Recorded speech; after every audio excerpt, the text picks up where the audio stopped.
I am here this morning with someone very, very special. This is Ann Bosey with Aura Vital.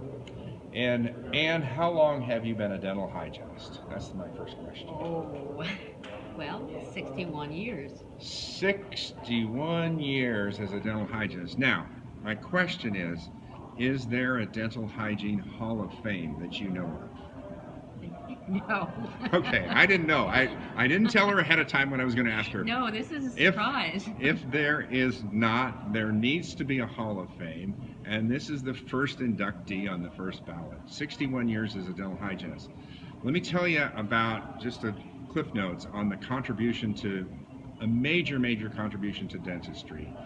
It was her brainchild that has brought the antibiotic rinse, which is really becoming a game changer in this whole oral systemic and anti-infective thing. Because many, many years ago, I was uncomfortable with systemic antibiotics, and Anne, in her intuitive way, figured out a way to compound an antibiotic rinse that is very effective and actually goes 4 millimeters subdentarily. 7 millimeters. Wow. According to the University of Yeah. Michigan. Okay, so I'm going to ask one question that I get occasionally, and with 61 years experience, I expect you to be able to answer this question. So I'll come across a dental hygienist that says, my doctor is not supportive of me, not helping me. He's not into this. And the hygienist wants more. She wants to develop her career, and the dentist is kind of a tool, okay? And that happens more than I would like to see. So what I want you to do is what advice do you give a hygienist? Because a lot of times they can't change jobs. I mean, it's easy to say, go find another dentist, okay? But what would be your approach to help a hygienist who wants to do more to develop her career, and the doctor is just kind of wishy-washy? One of the things is to develop relationships with patients. Okay. So when the patient values you, Right. so will your employer.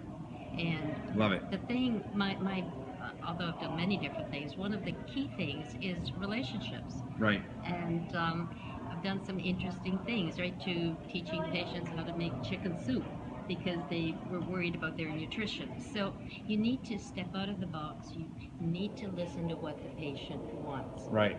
And it happened many years ago. I told a patient I was unhappy about a segment.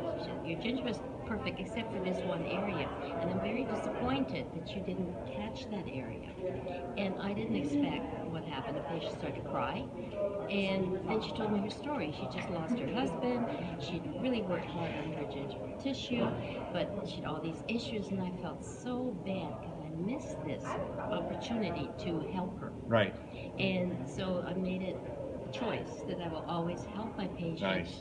From their relationship. I want to know what they are, who they are, what they need, and then I will help them achieve it. I love that. So basically what you're saying is by developing relationships with the patients, you increase your value to the practice. Absolutely. Hopefully the doctors are smart enough to say, wow, this is a really important person to me and to my whole thing. And so when you say, hey, I would like to learn about bacterial testing, hey, I would like to learn about rinses, the doctor should say, and whatever you want to do, I'm all about you. Well, yes, because the patients are anchored in the practice. Right. Because they believe that you care for them. Right.